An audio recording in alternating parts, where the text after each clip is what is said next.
Hoje nós vamos iniciar o estudo sobre Rosh Hashanah. Estamos nos aproximando do mês de Tishrei, que é o mês que mais festividades tem no calendário judaico. É o mês que Hashem mais se agrada. Nós passaremos por todo um mês de Teshuvah, um mês de arrependimento, um mês no qual Hashem vai estar conosco presente. Isso devemos entender praticamente, literalmente, que realmente podemos nos aproximar de Hashem, buscar a sua presença, buscar o seu conselho, buscar o seu auxílio. Está gravando, Orlando. Eu estou vendo aqui. Ok? Obrigado. Mas obrigado por avisar. Então, nós podemos, de verdade, buscar por Hashem nesse momento, nesse mês que se aproxima. E o mês, e o ano, e o mundo foi criado. Quando o mundo foi criado? Quando Hashem iniciou a criação do mundo?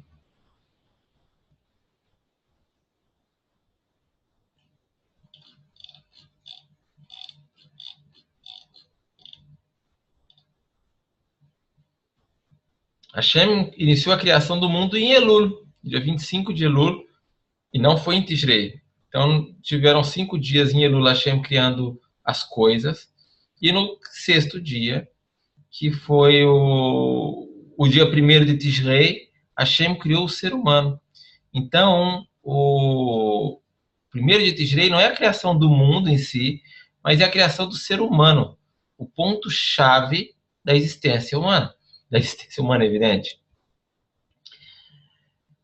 Então, nós temos agora em Tishrei, são momentos de julgamento, são momentos decisivos para todo ser humano, momentos decisivos de todo o andar que nós tivemos diante de Hashem, durante todo o ano, durante talvez toda a nossa vida, durante anos passados, e são agora levados em consideração, são julgados, são levados a julgamento diante de Akadosh Baruch Hu. Nós falamos semana passada que Hashem tem 4, que o povo judeu tem 4 Rosh Hashanah no ano, que são Pesach, que é o Rosh Hashanah da liberdade do povo de Israel, liberdade espiritual do povo de Israel. 1º de Elul, que é o ano novo dos dízimos de animais. 1º de Tishrei, que é o ano novo dos seres humanos. E temos Tu B'Shvat, que é o ano novo das árvores. Então, todos esses anos novos, eles trazem também julgamentos em determinadas fases, determinados momentos, que são refletidos durante o ano que se segue. Tá ok? Vamos falar um pouquinho mais sobre a criação do ser humano e o papel dele na existência e na criação da humanidade e o papel dele no desenvolver da humanidade. Eu escrevi aqui, porque eu não ia lembrar, né, exatamente, como foi que Hashem criou o ser humano em cada hora do dia. Então, Hashem não fez do nada, vem e cria o ser humano. Para tudo, para Hashem, tem um ceder. Então, vamos lá. O ceder, segundo nossos sábios, foi esse. Na primeira hora do dia, Hashem tem a ideia de criar o ser humano. Então, onde se reflete isso, todos são psukim, né? Que Hashem tem a ideia de criar o ser humano. Na segunda hora, Hashem se aconselhou com os anjos, que servem a Deus. Na terceira hora, ele juntou o pó de Adão. Na quarta hora, ele misturou. Na quinta hora, ele deu forma. Na sexta hora, ele transformou o seu corpo em vida. Na sétima hora, ele soprou a alma dentro dele. Na oitava hora, ele levou o homem até o Gan Eden. Na nona hora, foi ordenado não comer a fruta. Na 10ª hora, ele transgrediu. E na 11ª hora, foi julgado. E na 12ª hora, o Adão e o chão foi perdoado. Então, nós vemos que mesmo diante da... Foi rápido assim. Como falamos aqui em Israel, tic-tac. Foi tic-tac. Hashem criou o homem, e o homem foi criado de manhã, e no mesmo dia ele transgrediu. O Adão Rishon, ele transgrediu no mesmo dia. Vaptivut, tic-tac. Então, no mesmo dia, evidente que você pode ser segundo Rambam e segundo grande parte dos pensadores judaicos, todo relato da criação é um midrash, é uma forma alusiva de Hashem contar como se deu a criação. Não necessariamente foi feito nessa ordem cada coisa e dessa maneira cada coisa. Então, nossos sábios e a Torá, principalmente nesse relato da criação, ela quer nos ensinar coisas, ela quer nos transmitir mensagens. Isso é mais importante de tudo.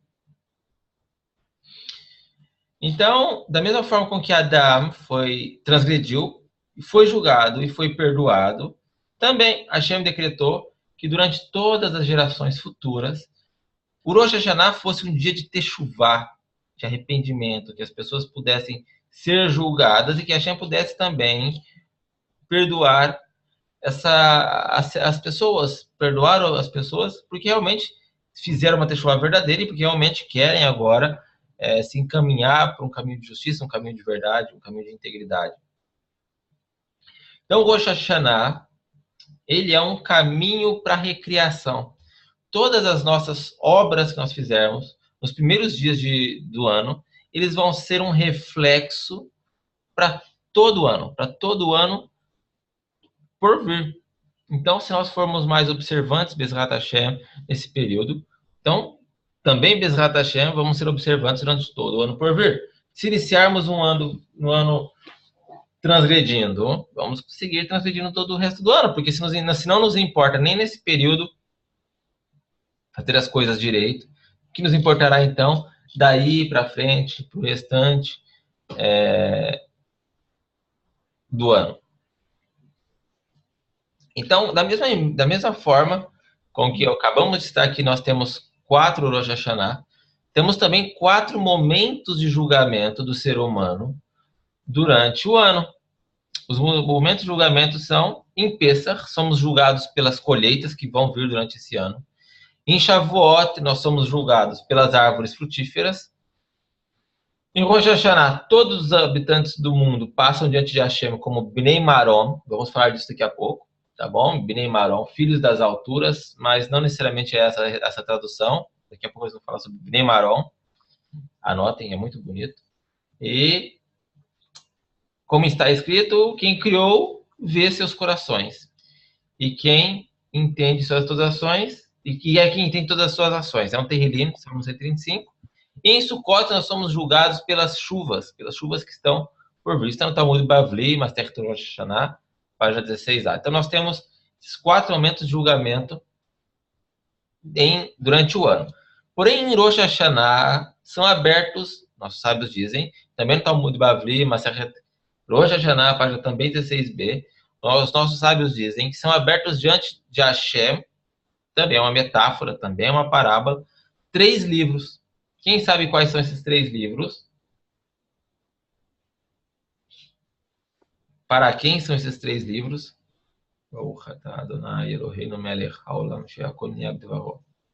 Amém. Quem sabe? Se eu falar um, vocês já vão saber. Cântico dos Cânticos. Quem falou? Eu, Nana. Pode falar, Nana. Cântico dos Cânticos. Não é esses. Os livros de Hashem vai julgar, e são abertos 3 livros diante dele. Não para nós cantarmos, não para nós lermos, diante de Hashem. Se eu falar um, todo mundo já vai saber os outros. Ah lá, o Yochai já acertou. O dos Tzadikim, o dos Benonim e o dos Rashá. Dos Reshaim, na verdade. Benonim, Tzadikim e Reshaim. Que são os livros dos justos. Você faz a pergunta se você não... O livro dos justos, o livro dos perversos e o livro das pessoas intermediárias.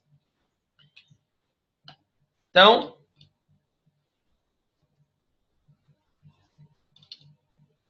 a sentença das pessoas, tanto dos tzadikim quanto dos reshaim, são sentenciados, já são dados o julgamento em Rosh Hashanah. O dos Beinonim, as pessoas intermediárias, se prolongam até Yom Kippur. Então, essas pessoas intermediárias, elas têm aproximadamente 10 dias de arrependimento. São 10 dias que as pessoas têm para decidir aonde vão se situar, vão situar sua Neshama, vão situar seu comportamento, vão situar as suas atitudes no ano vindouro. Eu pensando um pouco sobre isso, né? Uma forma fácil e um pouco também que se memore, que seja de memória, de fácil memorização. Quem seriam, então, os tzadikim? Quem seriam os rechaim? E quem seriam os benonim? Eu pensando um pouco sobre isso, a melhor resposta é: os tzadikim, seguro, são os que falam, eu sou um perverso. Os perversos são com certeza os que falam, eu sou justo. E os do meio são os que falam, olha, eu estou perdido na vida, não sei o que sou, mas eu quero servir a Hashem, eu quero fazer essas coisas, eu quero cumprir as mitzvot. Então, é uma forma que eu pensando, e foi a melhor maneira de passar, talvez, como poderíamos, talvez, identificar as melhores pessoas. Um pouquinho melhor as pessoas.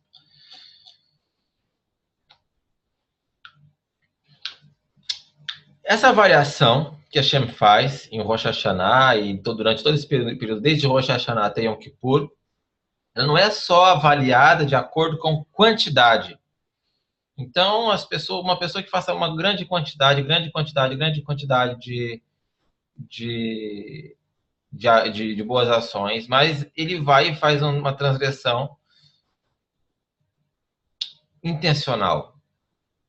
Essa transgressão intencional, ela anula uma quantidade imensa de transgressões. Ou então, por exemplo, uma pessoa que nasceu de tzadik, nasceu dentro de uma família justa, o pai dele deu instrução justa para ele, a família dele toda de tzadik, todo mundo de tzadikim. Estou dizendo que é haredi, estou dizendo tzadikim, pessoas justas, pessoas boas.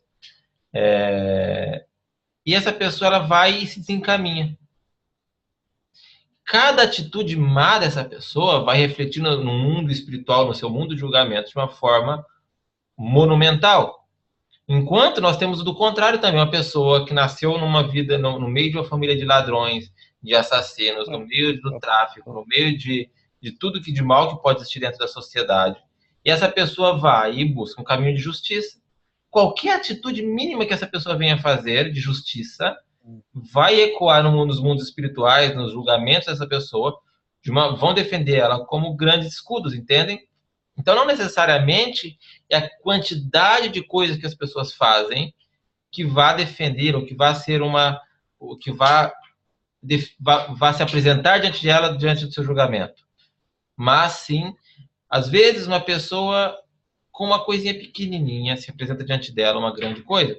E com uma pequena mitzvah se apresenta monumental. E, às vezes, uma pequena transgressão também diante das pessoas se apresenta de uma maneira monumental. Ano passado, aproximadamente 1 ano e meio atrás, quem não se lembra, nós tivemos no Brasil não, aqui em Israel, a história de um menino, do menino Natan. Muita gente viu esse vídeo desse menino Natan, muita gente ouviu falar. Não só Gemilut Hassadim, Tom. Eu vou falar um pouquinho ainda sobre isso, daí eu passo para o menino Natan. Por exemplo, o Rav Rafael Cohen, quem acompanhou nos nossos grupos hoje, ele esteve aqui na sinagoga em Beersheba. Ele fez uma palestra muito legal, muito bacana. O foco era mais conversão e Geolá. Ele só falou de conversão, ele não falou nada sobre Geolá, mas ele falou algumas coisas assim que vai gravando na gente. Ele fala assim: quando eu vou fazer dizer shalom, eu digo shalom primeiro para o convertido, depois eu digo shalom para a pessoa que é natural. Quando eu tenho uma coisa para oferecer, uma comida para dar, eu dou primeiro para o convertido, depois eu dou para o natural. Por quê? Porque a Torá fala uma vez e amarás o teu próximo como a ti mesmo. Mas ela fala 36 vezes e amarás o convertido. Então, se eu tenho um chocolate para dar, eu dou para quem? Para o natural ou para o convertido? Se eu der para o convertido, vai ser uma mitzvah vezes 36. Entende? Então, existe esse tipo de... As contas diante de Hashem, das mitzvot, não são simplesmente Gemilut Hassadim, vale mais que tzitzit. Não é bem assim. Não é tão bem assim. Existe uma discussão no Talmud que o que é maior, Você fazer uma coisa que não te foi ordenado, ou você ser ordenado e fazer essa coisa. O que é maior? Uma pessoa, por exemplo, que seja Hiloni, transgressora, e ela não é obrigada a respeitar os pais. Não, pelo menos ela não acredita que seja deoraita, que não seja da Torá respeitar os pais. E mesmo assim ela respeita os pais. Ou uma pessoa que só respeita o pai porque ela sabe que a Torá proíbe. É uma ordenança respeitar os pais. Quem é maior? O que não acredita que é mandamento e respeita, ou o que acredita que é mandamento e só respeita porque é mandamento?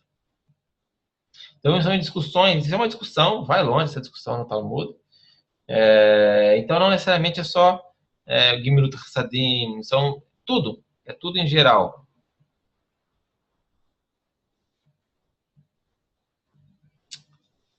Sim, Joaquim, uma omissão proposital por preguiça de fazer tefilá é uma transgressão. Segundo o Rambam, somente o Rambam tem essa opinião, os outros poskim, nenhum opina como ele, mas o Rambam é da opinião de que a tefilá é um mandamento deoraita, que é da Torá. Nenhum outro poskim opina como ele, somente o Rambam tem essa opinião. Porém, os nossos sábios dizem que é uma mitzvah, derabanana, e que temos que ter relacionamento com o Criador, etc.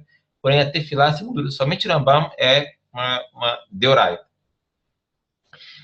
Voltando um pouquinho atrás, que eu comecei a falar, ano passado, aproximadamente um ano atrás, saiu um vídeo do menino Natan em Jerusalém, que ele era Hiloni, transgressor, não seguia a Torá, não teve ensinamento religioso, não passou por yeshivot, nada.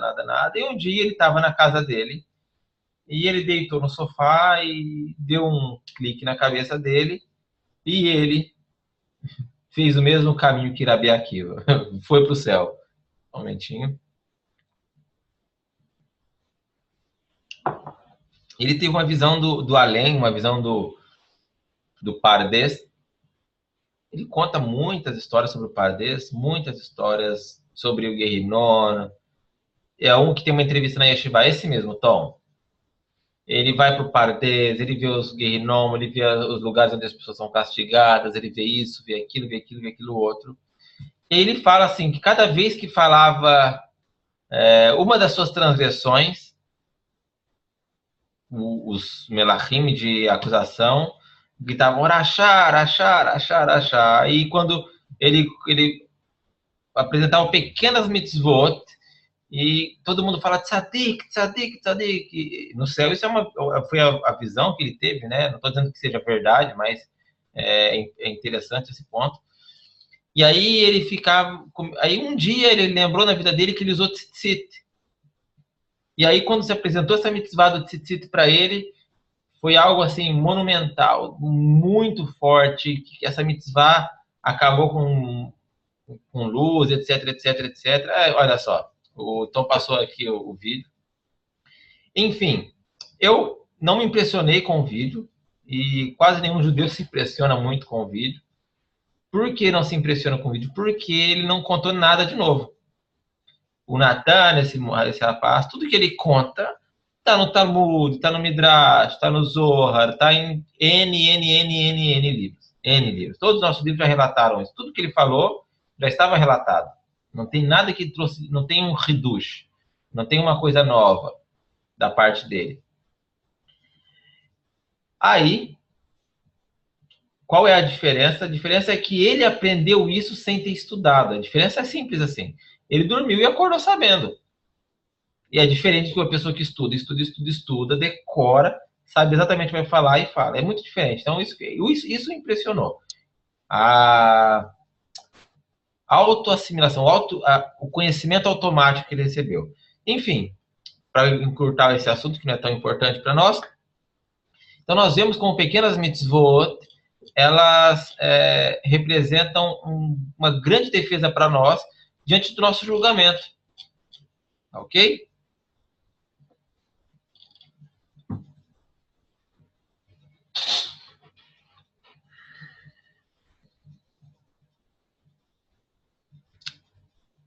Então, os justos são julgados para quê?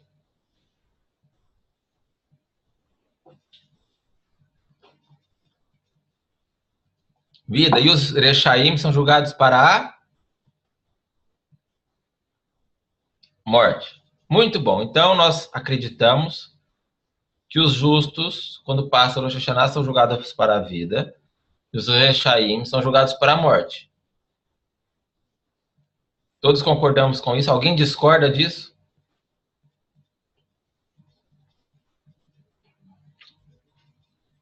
Pode discordar.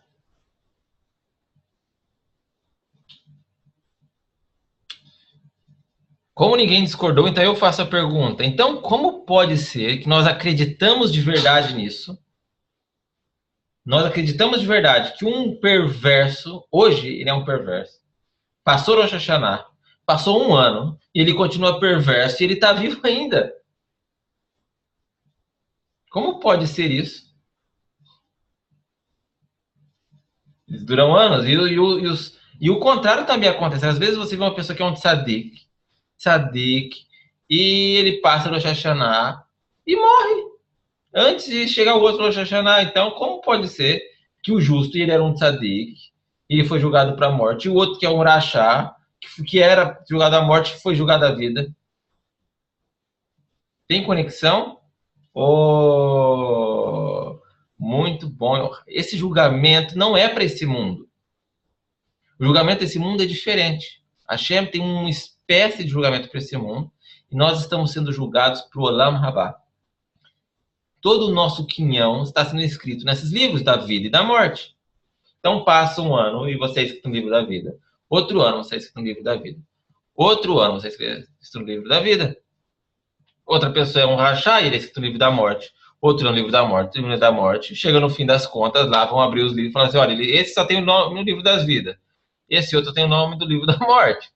E esse daqui tem metade aqui, metade lá. O que a gente vai fazer com ele? Coloca no do meio. Mais ou menos assim. Entende? Então, nós estamos tratando de assuntos que são momentos presentes. Tá? Há coisas que nós julgamos exatamente por esse momento. E há uma coisa que nós julgamos, que a Hashem é julgado, que a Hashem nos julga, somos julgados, para momentos futuros. Exatamente, Gado. Enquanto a pessoa está viva, ainda há tempo de ter chuva.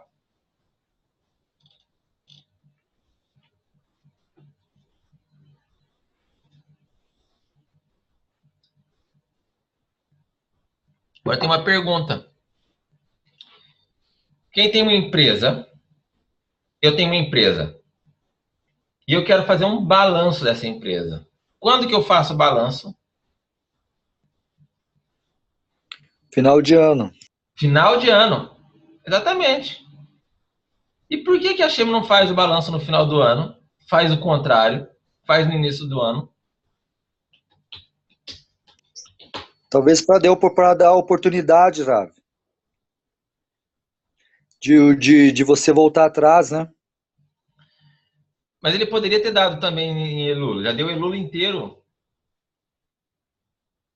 Mas em Elul é o tempo da gente tomar uma consciência do que a gente está fazendo, isso e aquilo, né? É diferente. Sim. É um pouquinho mais de tempo, né? Nós temos um pouquinho mais de tempo. Na verdade, o Tishrei, como nós falamos, que é o julgamento e a distribuição do que vai ser para o ano vindouro, para todo o ano que está se iniciando. Então é bem isso. A Hashem está agora, ele tem que julgar agora, fazendo esse acerto de contas, porque ele já julga e já dá a sentença. Então, ele julga e dá a sentença e fala assim, não, esse ano então você vai ser para Parnassá, esse ano você vai ser para a morte, esse ano você vai ser para a vida, esse ano você vai ser para ganhar na Mega Sena. E assim sucessivamente. A Hashem vai dando a Parnassá e ele vai dando esse julgamento logo no início do ano. Tá ok? Então, qual foi as palavrinhas que eu falei para vocês memorizarem no começo do shiur?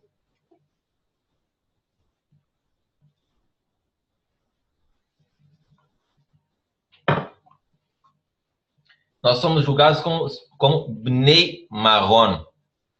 Bnei Maron.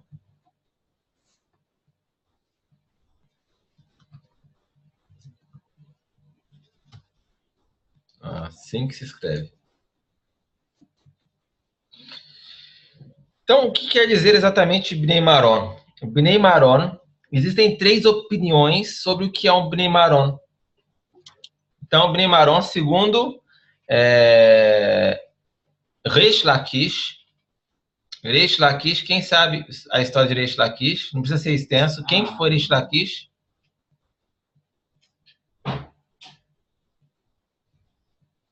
Ele foi um Tana, mas ele foi um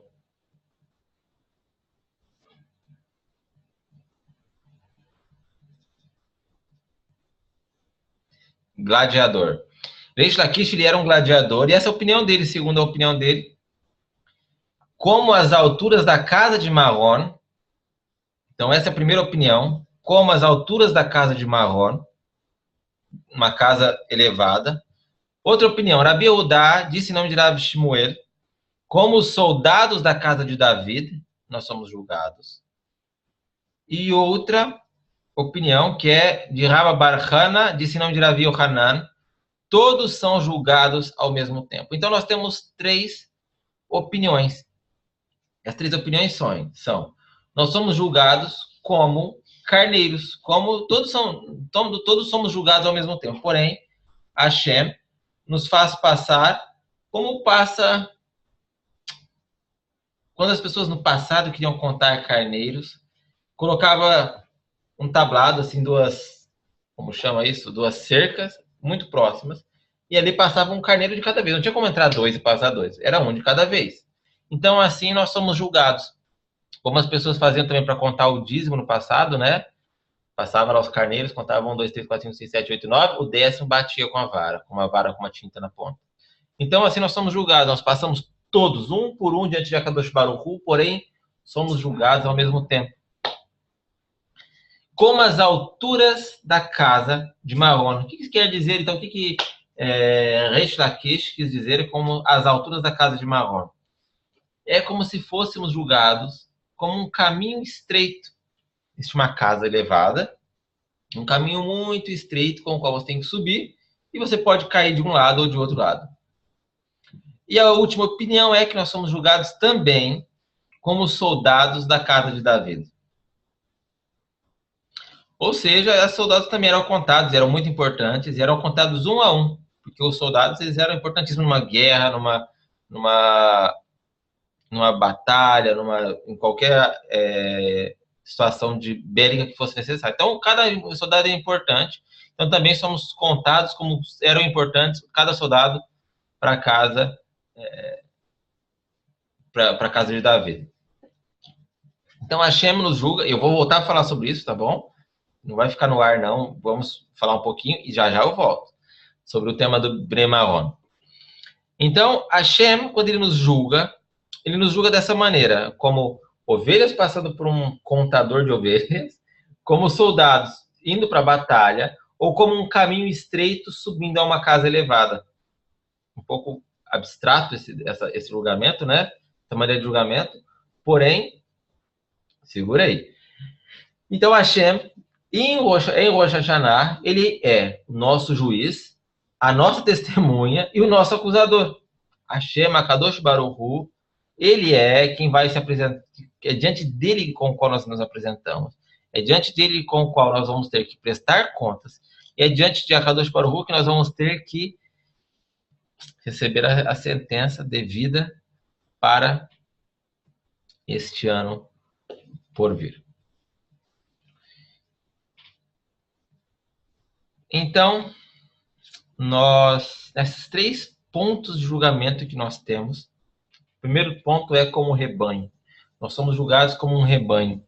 Então, em que nível você está? Como você está? Você é uma ovelha de Hashem. Se você é julgado como um rebanho, você é de qual ovelha?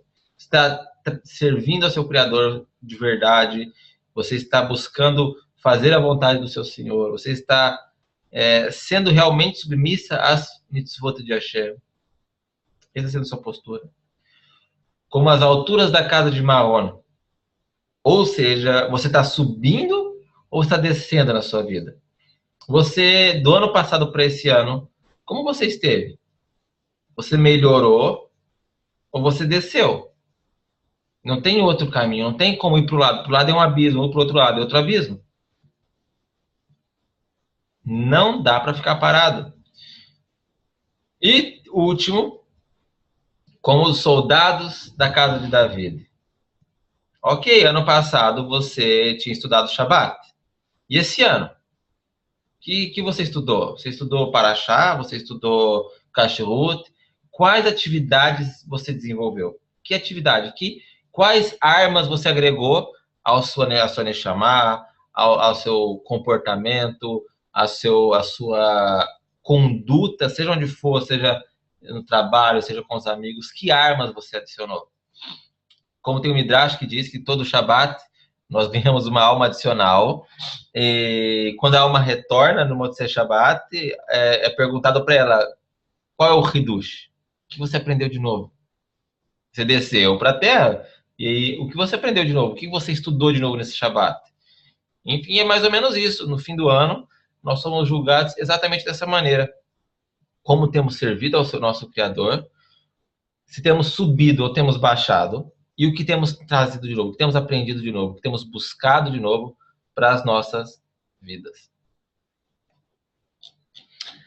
Tem uma coisa muito boa diante de Hashem, nesse julgamento, que é Baur Hashem. Hashem nos julga como somos hoje. Hashem nos julga como o momento de agora. E uma vez, estudando algumas coisas, quando eu estudei o Moreh Nevuchim do Rambam, eu me apegava e tentava entender um pouco sobre as dificuldades de entender o Criador. É muito difícil entender o Criador. Por isso que eu também não passo muito estudo sobre isso, não falo muito sobre isso, mas existem coisas que são complexas demais de entender o Criador. Primeiro, que Hashem está preso ao tempo. Hashem é um ser temporal. Ele tem princípio, meio e fim? Não tem. Hashem olha toda a existência, toda a criação, do primeiro átomo até o fim de tudo, como uma mesa exposta. Hashem, para ele não tem nada diferente. Hashem olha a mesa, e a mesa está exposta, e ele está vendo tudo, o início de tudo, antes de ele pensar em criar Adam Rishon, até Tchiat HaMetim.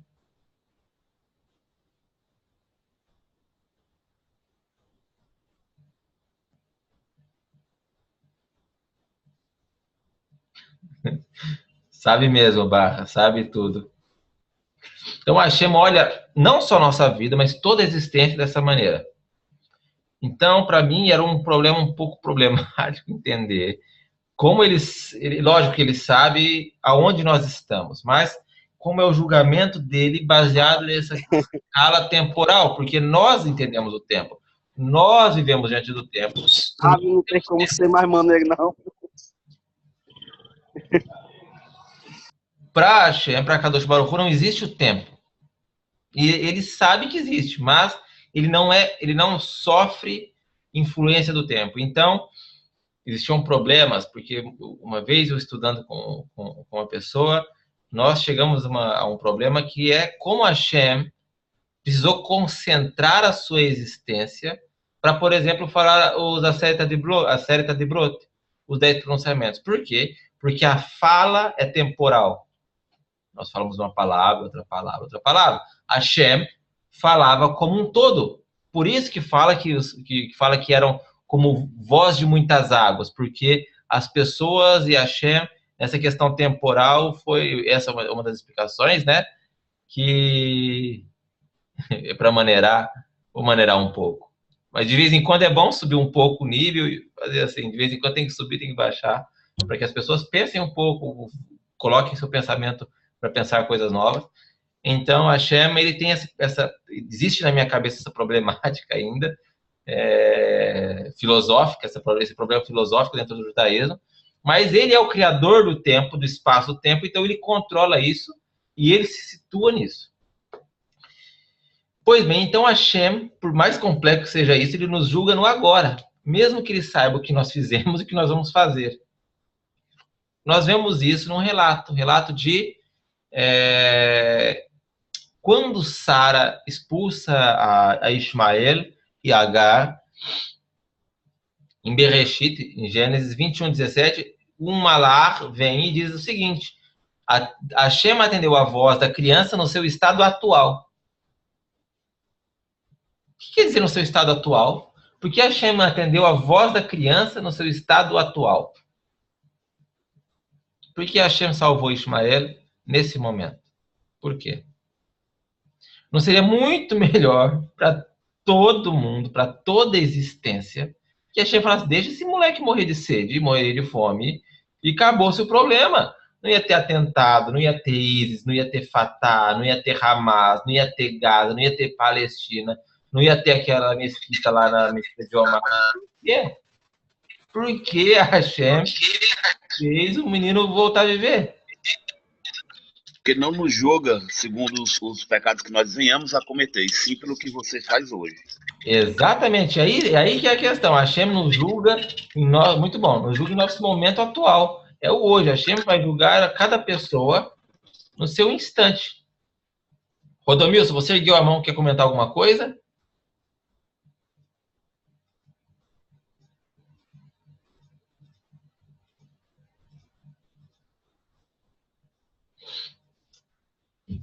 Ismael foi expulso porque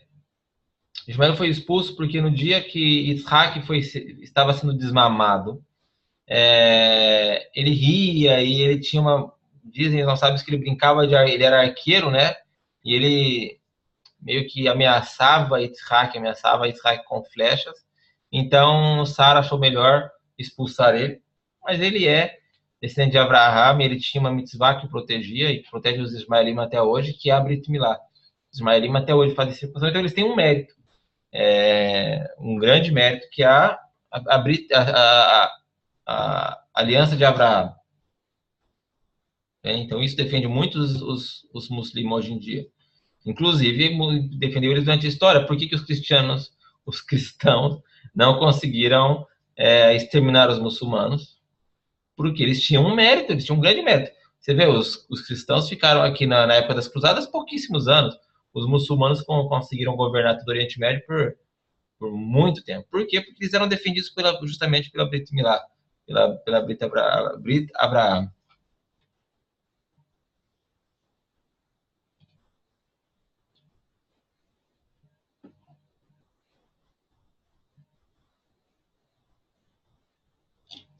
Hashem ouviu então Ismael, viu o menino nesse momento de sofrimento, e Hashem não julgou ele pelas gerações, julgou o menino pelo momento. O menino até agora não tinha verá nenhuma, entre aspas. Era filho de Abraão. Como que Hashem vai deixar um dos filhos de Abraão morrer? Possível, né? Enfim, então essa é uma dos quesitos de julgamento de Hashem durante o ano. Bom, vimos quão sério é esse julgamento, não é barra. Que barra que é ser julgado desse jeito? Enfim, já vimos isso. Então nós temos, está no Shulchan Aruch, Orach Chaim, 613.1, que é um grande mandamento que nós nos tornemos um pouco mais estritos, mais observantes, durante esses 10 dias de Teshuvah, que é entre Rosh Hashanah e Yom Kippur. Então, uma pessoa que não come tão bem kasher, esses 10 dias vão comer muito bem kasher. Uma pessoa que não observa tão bem Shabbat, nesses 10 dias vão observar muito bem Shabbat. É os dias que a Hashem está julgando a gente. Entende? Então, é igual uma pessoa que vive mulambenta durante todo o ano, deixa a barba crescer, deixa o cabelo crescer, e agora vai se apresentar diante de um juiz. Se ele se apresentar desse jeito, o juiz vai falar, é lógico que ele é culpado. Porém, o que ele faz? Ele vai lá, arruma o cabelo, corta a barba, veste uma roupa bonita e vai diante do juiz. Por quê? Porque agora ele vai se apresentar diante de um juiz, o juiz pode falar, olha para ele e fala assim, não, realmente pode ser uma pessoa boa. E nem sempre é assim. Diante de Hashem não dá para enganar. Porém, Hashem nos julga pelo agora. Hashem nos julga pelo momento. E Hashem tem esperança de que a pessoa faça sua techuvá.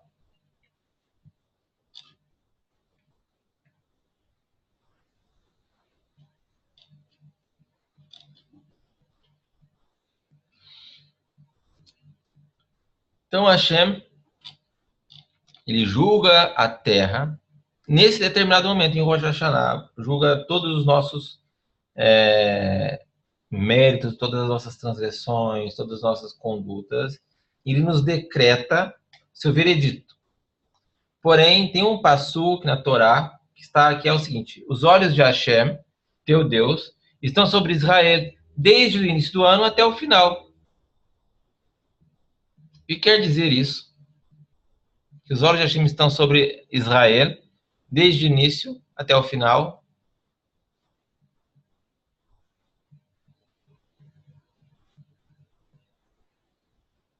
Quer dizer que por mais que Hashem tenha decretado no Rosh Hashanah um mau decreto, se Israel se arrepende desse mau decreto, ou a pessoa se arrepende desse mau decreto no meio do ano, o que acontece? Hashem volta atrás do seu mau decreto.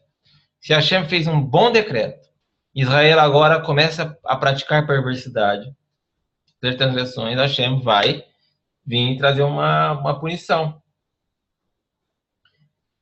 Então Hashem, ele tem um sistema organizacional de julgamento, vamos falar dessa maneira, muito bom, porque ele desenvolveu julgamentos durante todo o ano, e esse julgamento ele se desenrola e essas sentenças vão sendo dadas e vão sendo pagas. Então, por exemplo, todos os dias nós somos julgados pelos nossos atos. Então, transgressões menores, transgressões que são do conhecimento do Criador, que ele quer julgar de hoje para amanhã, ele julga. Então, por isso que Hashem que existe o Tehilim, as suas misericórdias se renovam todas as manhãs. Como assim se renovam todas as manhãs? Porque ele fez o julgamento ontem e eu ainda não morri essa noite. Então, ele teve misericórdia de mim. Então, agora, de agora para frente, nós vamos ser o quê? Vamos ter uma nova chance. Durante toda a semana, Hashem também tem um julgamento. Todo mês, Hashem também tem um julgamento. E todo ano, agora em Tishrei, é um resumão de todas as arestas que ficaram para parar, e Hashem julga mesmo, e Hashem dá a sentença mesmo, e Hashem vai nos cobrar e também vai nos beneficiar também. A gente falou só da parte pesada, da parte que nos assusta, porém também recebemos os nossos méritos, todos os nossos méritos também são julgados e são sentenciados. Quando nós falamos que nós somos julgados pelas chuvas, pela comida, quem vai morrer, quem vai viver, também somos sentenciados pela nossa parnassá, o que nós vamos comer durante o ano, se vamos ter prosperidade em tudo durante o ano. E Hashem, ele é justo, ele é fiel. Se as coisas não saem como nós esperamos, devemos ter confiança em Hashem.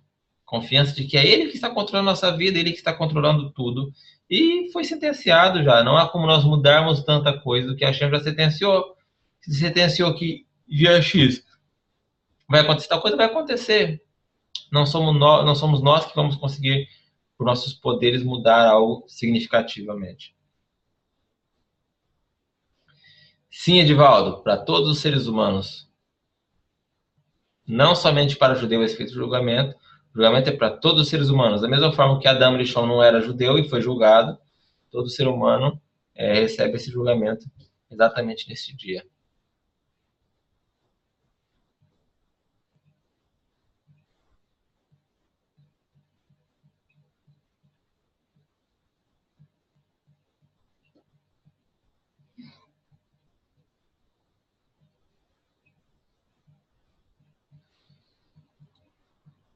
Existem pessoas assim, que jejuam na véspera de Rosh Hashanah, acho que você quis perguntar, né, Gade? Algumas pessoas. Mas o ideal é se jejua também depois, né? O Seder de Rosh Hashanah, todas as questões mais práticas, nós vamos seguir discutindo, tá bom, Lídia? Nós ainda não vamos fechar o assunto de Rosh Hashanah hoje. Hoje foi uma pequena introdução. Eu previ mais 2 aulas de Rosh Hashanah, pelo menos 2 ou 3 aulas.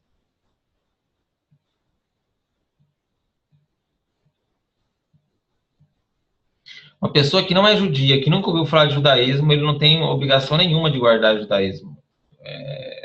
Não recai sobre ele proibição alguma das que nós falamos. Eu acho que ela quer saber, Ravi, como essas pessoas serão julgadas sem ter um conhecimento desse julgamento, talvez seja isso. Essa é a pergunta, Lídia? Isso mesmo, Ravi, é sim. Veja bem, as pessoas que não são... Gad, se eu não me engano, sim, eu estava estudando isso hoje. Se eu não me engano, sim, está até aqui, deixa eu dar uma conferida. Que é tanto jejum. Pois bem, como que as pessoas elas são julgadas se elas não conhecem judaísmo, se nunca ouviram falar de Torá, de Shabat, de Pesach, de Kashrut, etc, etc, etc. Bem, não são julgadas por isso. De acordo com o Shiva Mitzvot Benor, as pessoas elas não são obrigadas nem um pouco em julgamento quanto a isso. Porém, Shiva Mitzvot Benor não são regras que precisam ser dadas. Shiva Mitzvot Benor não são regras que precisam ser dadas. Então, por exemplo, alguém precisa falar para alguém não precisa, mas não pode matar. São regras sociais do ser humano. Alguém precisa falar para alguém não pode roubar, não pode cometer imoralidade sexual, não pode ser malvado com os animais, ter uma alma má, não pode cometer idolatria. O ser humano já tem dentro de si. A idolatria é um pouco complexa nesses casos, né? Porque já está incluso dentro da cultura humana praticar a idolatria. Mas em grande parte das mitzvot, fora o reconhecer, não maldizer Hashem, na verdade, né? É o mandamento. Fora esse de não maldizer Hashem, os outros são mandamentos básicos. Básicos de qualquer sociedade que se preze, tem esses mandamentos como básicos. Entende? Então, essas pessoas são julgadas pela própria sociedade. Só um momento, deixa eu pegar aqui um livro aqui.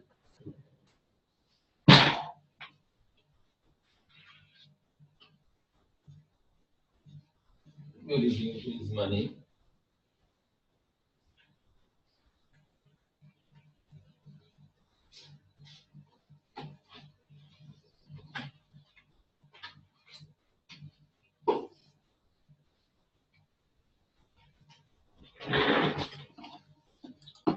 Deixa eu ver aonde eu coloquei o meu livro de Ismael.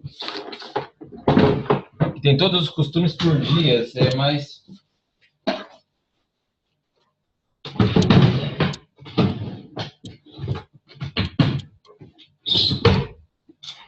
Bom, Gado, estou procurando aqui. Então, vejam só. Assim são julgados, Lídia. As pessoas são julgadas pelo seu comportamento, sendo judeu, sendo não sendo judeu. Os judeus, sim, têm a obrigação de guardar as mitzvot. Os não-judeus, não. Entende? Então, basicamente, é assim que funciona.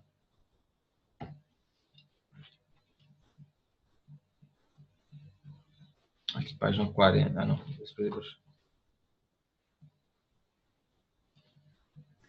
Rav, então quer dizer que as pessoas que, como nós, que somos Bnei Noach, e estamos tentando cumprir as mitzvot do judeu, estamos caminhando, nós não vamos ser julgados por elas, mas pelas leis de Bnei Noach. É isso? Então, veja só, existe uma zona de conforto. Na verdade, existe uma zona de conforto que é a conversão, onde as pessoas que ainda não fizeram a conversão e já estão estudando Torá. Na minha opinião, na opinião de muitos Rabanim, uma pessoa que inicia o estudo de Torá, ela já deve fazer tudo, praticamente tudo. Tá ok? Então, você deve iniciar a guardar o Shabat na medida das possibilidades, não 100%, mas na medida das possibilidades. Comer kasher, fazer tefilá, separar um período de nidá, e várias outras mitzvot, todas as mitzvot. Já deve se seguir fazendo. Segundo Rambam, Rabino Moshe Ben Maimonides, nas Hilichot Melachim Milchamot, capítulo 10, a gente sempre fala desse Perek, porque é um Perek que ele traz exatamente sobre essa pergunta, sobre essa questão que é muito perguntada. Diz que um Ben Noach que queira praticar uma das mitzvot de Am Israel, esse Ben Noach pode, e ele vai receber o mérito dessa mitzvah. O que isso quer dizer? Vamos supor que chegou Rosh Hashanah, ele quer celebrar e quer escutar o shofar também. E ele vai, né, numa sinagoga, nem que ele fique do lado de fora para escutar o shofar, porque o mandamento é escutar o shofar, não é entrar na sinagoga. Vamos supor um caso. Hashem vai olhar, Hashem vai ver, e o mesmo mérito que um judeu tem de escutar o shofar, o mesmo pago que Hashem tem dessa mitzvah, ele vai entregar para o judeu e vai entregar para o Ben Noach. Entende?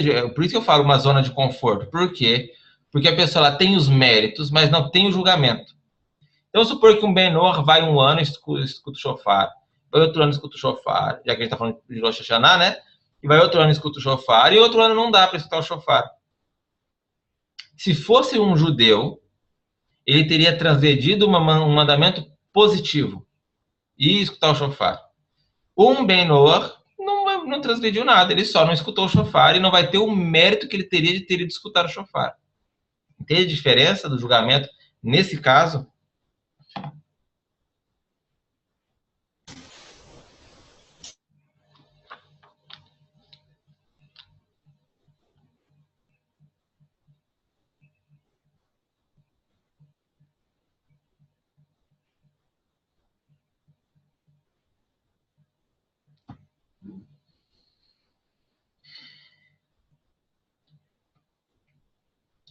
Meu Rai, o que os sábios batem o martelo é o Yom Kippur já é um problema, um pequeno problema, porque ele também é um Shabat.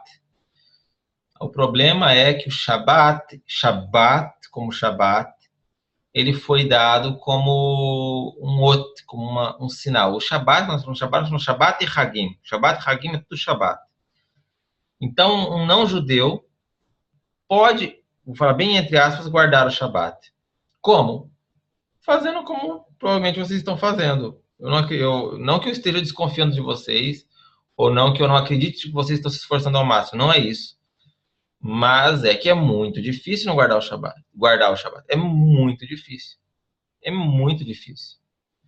Então, eventualmente, alguém transgride e faz uma coisa que não deve. Acende uma luz, apaga uma luz, abriu a geladeira com a lâmpada dentro e usou o celular e usou fogo, e chegou tarde do trabalho ainda na sexta-feira, já escureceu e está chegando de carro, ou ele saiu de casa com um molho de chave na mão, ou ele foi comprar pão na padaria no Shabat de manhã. E tem N maneiras que as pessoas que começam a estudar o judaísmo fazem. Porém, se você falar, você guarda o Shabat, ele vai falar, eu guardo o Shabat. Entendeu? Porque ainda tem uma ideia assimilando dentro da cabeça. Então, assim, eu acho que é muito difícil que tenham pessoas que já estejam 100%, porque eu sei que é muito difícil. Eu transgrido eventualmente Bechogeg, o Shabat. Entende? Sem intenção. Transgride, você faz um negócio, poxa vida, eu fiz isso. Entendeu? Um dia, ai, que terrível que foi, eu fiquei triste. Levantei desesperado de manhã, assim, para ir para o tefilá, e todo dia da semana, que o que eu faço? Eu levanto, tenho água no bule, no cum-cum, depois eu vou lá e faço tuc, e já liga a água para esquentar para o café. E aí eu fiz tuc, eu levantei, cheguei na cozinha e tuc, e na hora que eu fiz tuc, eu falei, puxa, tuc de novo. Liguei e desliguei. Fiz duas coisas erradas. Mas não tinha mais jeito, entendeu? Fui tuc, tuc. Não foi nem intencional, nenhuma, nem a primeira, nem a segunda. Não deu tempo de pensar. Porque se eu tivesse feito só a primeira foi Bechogeg. O que eu faço agora? Eu não uso água, ninguém usa água. Acabou, não tem problema nenhum. E eu fiz assim. Tuc, tuc. Aí eu fiz assim, caramba, eu fiz errado. Então acontece, não é vergonha contar isso, não é vergonha nenhuma. Acontece, isso serve para quê? Para a gente começar a prestar atenção nisso. Tem que prestar atenção nisso. Ratashim não vai não acontecer nunca mais. Mas acontece, não sei, às vezes você está passando vai entrar no banheiro, luz de banheiro é uma das coisas mais difíceis que tem. Para mim, era tão natural você entrar no banheiro, toque com a mão do lado, toque com a mão do lado. E aí entra no banheiro e acende a luz e já foi, rodou, já transgrediu o Shabat. Entendeu? Então, um Ben Noah que faça isso, ele transgrediu o Shabat. Então, ele não cumpriu o Shabat por completo. Mesma coisa em Yom Kippur. Compreende, Ohai? Então, assim, às vezes as pessoas estão falando que está guardando o Yom Kippur 100%, mas não está. Eu acho difícil estar, porém, seria uma transgressão. 100% seria uma transgressão. Porém, se você perguntar para o meu rabino e para os rabinos que tem aqui, por exemplo, na região, eles vão falar que é para fazer igual, fazer certinho. Se você perguntar de verdade hoje, rabinos que trabalham com conversão, eles vão te falar, pode guardar. Essa vai ser a ordem deles, vai ser a ordem mesmo, pode guardar. 100%. Entende? É contra a Lahá, é contra isso, contra aquilo.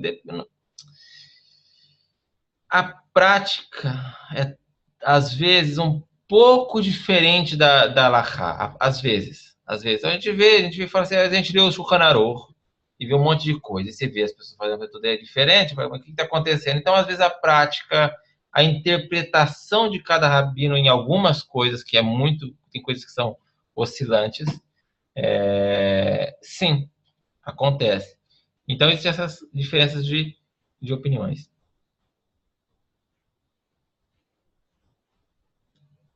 Deixa acesa. Se você acender a luz sem querer, deixa acesa. Tá bem? Não apaga. Então, foi o que eu fiz de errado. Eu fiz uma vez, Bechogeg. Não deu tempo de pensar. Eu fiz... Sabe? Tuk, tuk. Tuk, Shabat, tuk. Só deu tempo de pensar Shabat. Foi muito rápido, muito rápido. Então, o certo seria ter deixado aceso. Deixar ferver a água, deixar acabar. Ia ferver a água, ia ser bichulho, ia ser o que fosse. Porém, a única questão que seria é que ninguém poderia usar aquela água. Então, também nem sei que foi pior. Foi pior fazer 2 vezes isso, acender e apagar o fogo. Se foi acender o fogo e deixar o bichulho, nem sei. Nana, hoje, sim, coloquem, porém, eu aconselho não recitar a brachá com a palavra Adonai e usar a palavra Hashem. É melhor, tá bem? É melhor. Porém, se já fez com a brachá com a palavra Adonai, tudo bem. Aqui, não, o acender a água aqui é um... Raul, é o cum de água lá para mostrar para eles como que é. Hã? O cum de água. Vou mostrar como que é. Então, acontece... Galera, eu vou procurar dele. Mas ele não tem no Brasil, acho que não sei, não tinha. Tem? É um esquentador de água, tá vendo? A água fica aqui dentro, aqui ó, a água. Tem água que eu fiz meu café. Então, eu cheguei na cozinha e só fiz assim, tuk, Shabat, tuk, tuk, tuk, entendeu? E aqui, ó, tuk, ligou, aí ele acende uma luz azul aqui dentro. Aí que eu vi a luz azul, eu já fiz, tuk, desliguei. E aí, balbalti, em hebraico fala assim, hit balbalti, me atrapalhei todo, e era Shabat. Então, assim, a gente erra, não é errado falar que erra, não. Ninguém é anjo. Se a gente quisesse anjos, não teria criado o ser humano. E é assim que é. Energia é transgressão de Shabat. Ok? Energia elétrico é Heshmali. Ele tem uma base que eu coloco em cima, Nana, e ele é conectado na tomada. É energia elétrica. Porque vocês estudaram com o Moré David, que tem uma questão da pilha, que provavelmente, mas você fechou o circuito e ele esquenta, porque quem estudou a Alahá avançada com o David, viu que, por exemplo, como que funciona isso aí? Ligado na tomada. Então, quando eu ligo a energia, primeiro que eu fecho um circuito. Já fechei um circuito elétrico. Segundo problema, o ferro vai ficar incandescente. Tem um ferro de baixo, vai ficar incandescente. É a mesma coisa que fogo. Acendi fogo no Shabat. Terceiro problema, tem água dentro. Eu vou aquecer essa água a 100 graus, que ela vai ferver. já é bichul. Tá? Entenderam isso? Então, aí seriam... só desses 2 cliques que eu dei, eu sei, eu devo ter trazido umas 5 melachá de Shabbat, pelo menos quase todas de Oraita, porém foi tudo bechogeg, não foi intencional. Entendeu? Então, é séria a coisa. Acendi fogo, apaguei fogo, fechei lá o circuito, ia ser bichulo, cozer, ia ser problemático. Então, assim, vocês verem. Sim, sim. E na questão do alimento, para esquentar ou comer frio no Shabat? Quem que perguntou foi o Eduardo. Isso. Shalom, senhor Eduardo. Como vai? Tudo bom? Bem, senhor. Baruch Hashem. Eu, por muitos anos, eu digo anos porque foram anos, aproximadamente 2, 3 anos, minha comida era fria no Shabat. Isso aqui não era uma fria, eu não comia arroz frio, eu não comia ovo frito frio, eu não comia frio. A gente desenvolveu um cardápio frio. Então, a gente comia salada, a minha esposa sempre fazia bolo gelado, sabe esses bolos? Não sei se você já viu, pega o pão francês, faz um recheio. Então, a gente desenvolveu um cardápio desse. Logo que a gente casou, porque a gente não tinha plata, a gente... Era tudo recém-convertido, a gente era recém-convertido, eu tinha convertido há 1 ano e pouco, 2 anos quase, ela tinha acabado, ela estava fazendo a conversão dela ainda, quando nós nos casamos, ela não tinha conversão.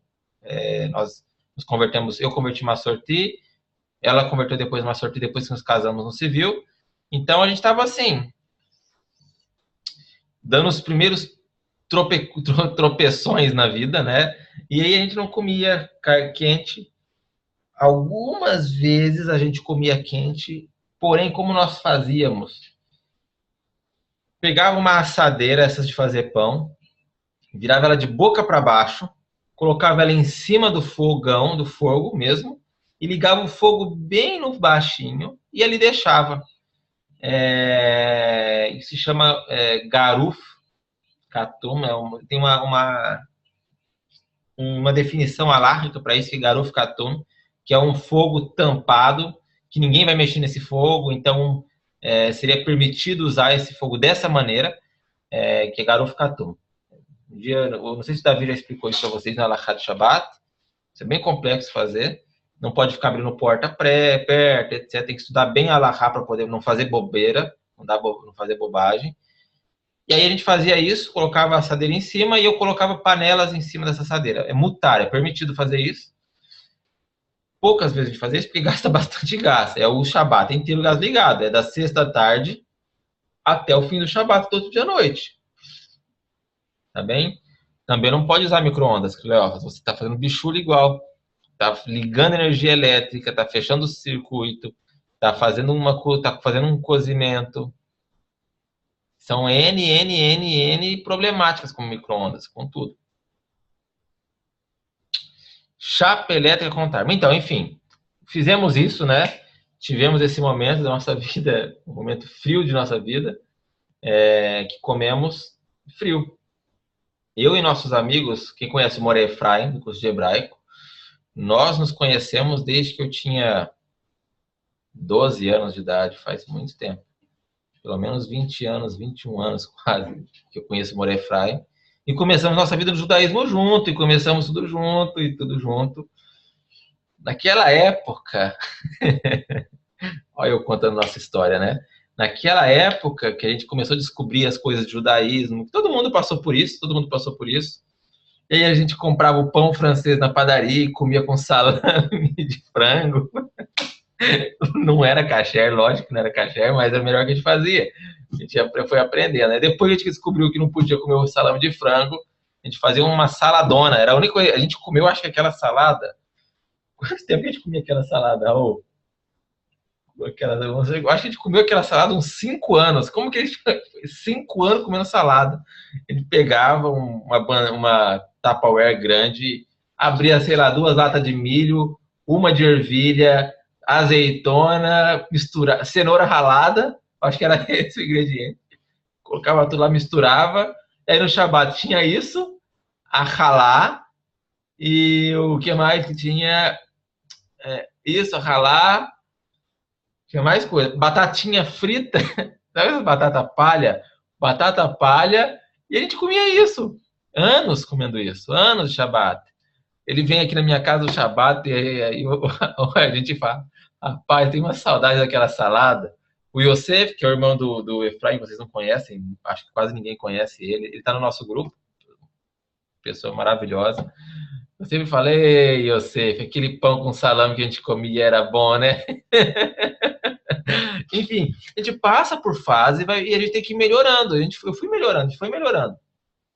Depois que viemos para Israel, tivemos contato com a plata de Shabat. A primeira vez que eu vim para Israel, eu tive contato com a plata de Shabat. E eu acho que eu tenho uma plata de Shabat no Brasil ainda, parada. Não sei se a gente vendeu, onde está. Eu acho que tem no Brasil uma parada ainda. Está na casa da minha sogra. E aí a gente voltou e comprou. Deixa eu pegar aqui um link da plata de Shabat. Essa plata de Shabat não é tão kasher, tá bom? Eu já vou explicar por quê. Chama bandeja elétrica. Bandeja elétrica. Coterm. Então eu vou mostrar que não é kasher e a forma de kasherizar ela.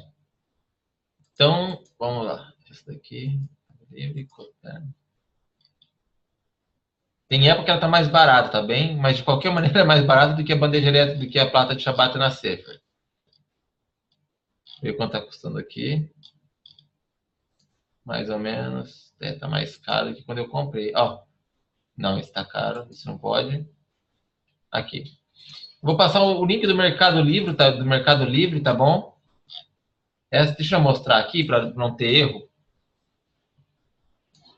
A gente começou falando de Rosh Hashanah e vamos terminar falando de Shabat, né? Então, veja bem. Isso é uma bandeja elétrica. Ok? Tem aqui, ó, tem de 270 e vai seguindo os valores, né? Por que ela não é kasher? Porque, deixa eu ver se dá para ampliar a foto, não dá para ampliar muito. Ela tem um dimmer de aumentar e diminuir a temperatura dela. Qual é o correto? Arrancar esse dimmer. Se for comprar essa bandeja elétrica, arranca o dimmer dela, que é esse botão aqui, porque isso torna a plata não kasher para o Shabat. Não pode usar se tiver o botão. Okay? O certo chegou ela, tira o botão, corta lá, sei lá quem tem experiência, abre ela, arranca aqui ali de dentro. E aí sim pode usar ela. Tá bom? Então, a gente liga ela num timer. Não pode ter a bandeja elétrica no Shabat ligar a bandeja elétrica. Seria a mesma coisa que ligar o próprio fogo no Shabat. Tá bem? Não tem diferença nenhuma ligar o fogo e ligar ela. Então, a gente liga ela no timer. Hoje tem uma bandeja elétrica aqui, eu posso mostrar para vocês. Já mostrei outras vezes, eu posso mostrar outro dia. Então, ela é ligada num timer. Esse timer você programa ele de quando até quando você quer usar a bandeja elétrica. Então, de sexta à tarde, eu saio para a sinagoga. Antes de ir para a sinagoga, eu programo, né? Aqui vou ligar, ela liga por volta aqui, no nosso horário de Shabat, liga por volta das 7h30 e desliga meia-noite. Mais ou menos 7h30, 8 horas, desliga meia-noite. No outro dia de manhã, ela liga às 10h40, não, às 10 e pouquinho, 10 horas, e fica até meio-dia, 1 hora ligada. Essa é o nosso meu horário, nosso de Shabat aqui. A gente acaba que ela está acabando a tefilá 9 e pouco da noite, acaba lá de Shabat, e a Shacharit acaba 10h30. Exatamente 10h30, 10h35, 10h40 no máximo acabou a Shacharit já. Das 8 a esse horário. Enfim, aí a gente vem para casa, já vai fazer o kiddush, já vou almoçar, e é assim que a gente trata com a questão da plata de Shabat. Fogo de transferência, de forma alguma de Shabat. Jamais, jamais, jamais, jamais. É terrível. Seria uma transgressão da Torá, deoraita. Hayav mitá. Ok? Pena de morte, pena capital. A transmissão do fogo é uma alahá exclusiva para as festas. Vou repetir de novo. A alahá de transmissão de fogo é permitido somente nas festas. E se a festa cai no Shabat?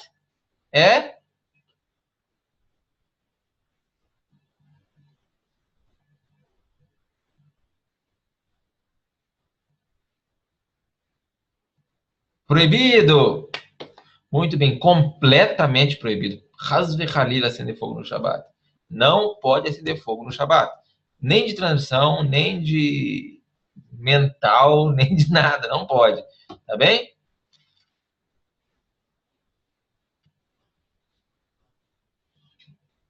Usa a plata da mesma forma, né, Rav? A plata não pode acender ela no Shabat. Aquela bandeja, Lídia, caiu aí. Deixa eu explicar para a Lídia porque eles perderam a conexão. Ela não é kasher como o botão. Então, compra essa plata. Eu não passei o link, né? Quem puder comprar, tá bem? Bezerra Hashem, vão conseguir. Não precisa comprar essa necessariamente, mas saibam que esse é o nome de uma plata de Shabat e que pode procurar isso. Deixa eu ver se tem na Sefer. Na Sefer que eu vi era 400 e poucos tempos atrás. Rav, no caso eu não disse ligar no Shabat, né? Mas o procedimento é o mesmo, né, de Shabat. Como assim? Eu não entendi. Acende-se antes. Sim, sim. Também, se for pull timer, é o pull timer antes. E ainda assim, não é qualquer coisa que pode pôr sobre a plata, tá ok? Existem coisas que não podem ir sobre a plata. Tá bem? Tem, por exemplo, você faz uma sopa, a sopa não pode na plata ser posta durante o Shabat. Tem que ser colocado antes do Shabat a sopa e ficar quente. Então não pode, por exemplo, pôr a sopa antes do Shabat, deixar em cima da plata, aí desliga a plata e depois liga de novo por conta dos líquidos, exatamente. Então não pode. Tá bem? Então, o correto é, se for comer sopa, comer sexta-noite, coloca sobre a plata já ligada e deixa ligada durante todo o Shabat. Aqui, deixa eu achar artigos judaicos, Shabat. Grave, o Aí, time ó. pode ser usado também para ar-condicionado, né? Para ligar ar-condicionado. Pode. O time. E também. Aqui o meu ar-condicionado é com timer aqui atrás, deixa eu ver. Aqui tem bem aqui, ó. Tem uma tomada que coloca o timer, programa o ar-condicionado. Qualquer coisa, praticamente, pode ser programado com timer. Tá bem? Lâmpada de casa, qualquer coisa. Praticamente tudo pode ser programado com timer. Não pode ser programado para assistir o jogo do Corinthians, né? Aí não pode. Televisão, rádio, isso não pode, isso não é permitido. Porém, olha só. Na Sefer está um pouco salgado os valores, mas ela já vem sem o botãozinho. Na Sefer está 450 uma plata. Comprando pelo outro site lá da bandeja elétrica, dá 200 e pouquinho, tem que arrancar o botão. Esse é o único requisito. Tá caro aqui. 450 é caro. Aqui eu pago 80 cheques na mesma plata. E tem a plata e o Kunkun tá R$750. Eu com 130 compro a plata e o Kunkun, que é isso aqui, é um Kunkun. Deixa eu mostrar para vocês. Isso é um Kunkun. Aquecedor de água. Boiler. Muito obrigado, Tom. Sim, de Oraita, né? Seriam 2 transações de Oraita. Ligar a TV e ainda torcer pelo Corinthians. Rav Mitam Nashamai. Sequilá. Então, em resumo, para resumir aqui o Shabat, resumir o assunto Rosh Hashanah, para concluir o nosso shur, devemos então nos esforçar ao máximo para melhorar nossa conduta, aproveitar esses dias que nós temos agora de Teshuvah, fazer Teshuvah, ajudar com que as pessoas façam Teshuvah, manifestar nossos sentimentos para Hashem, pedir o auxílio a Hashem, que Ele cuide de nós, que Ele nos proteja, que Ele nos dê força para que a gente possa conseguir vencer nossas batalhas internas e espirituais que nós temos. E esse é um momento para a espiritualidade. Eu não sou muito de falar de espiritualidade, né? Mas esse é um momento de falar de espiritualidade. Não tem como passar por esse momento sem falar sobre isso. Então, devemos, sim, cada dia, buscar mais e mais, nesse período mais ainda, nos aproximarmos do Criador. Como falamos semana passada, o rei está no campo, então nenhum momento é melhor do que buscar o rei do que o momento que ele está no campo. Tá bem? Bom, o Shur fica por aqui. Shabbat Shalom a todos. Um grande gosto, um grande prazer estar com vocês novamente. Espero todos prontos e aprovados, listos para segunda-feira. Não? Como é que é? Aquela receita do pimentão, minha esposa fez, ficou uma delícia. Rapaz, fica cheiroso, não fica, Eduardo? E saboroso. Fica bom, né? E ela fez também depois um outro tipo com abobrinha, também ficou ótimo. Fica bom. Sabe como que eu faço que fica melhor ainda, fica mais gostoso? Eu pego, sabe aquele saco que você compra no mercado que é para fazer frango dentro, um saco que pode ir no forno e tudo? Eu faço dentro dele. Aí eu coloco cebola, coloco um monte de coisa dentro assim, e fica bom, hein? Tô pensando em fazer amanhã aqui. Minha esposa agradece. Aqui dá para comer frio. Aqui dá para comer frio, fica uma delícia, uma delícia. Então tem várias coisas, eu gosto de fazer, Shabbat Shalom, Rav. Shabbat Shalom. Gad, não vou esquecer da tua pergunta.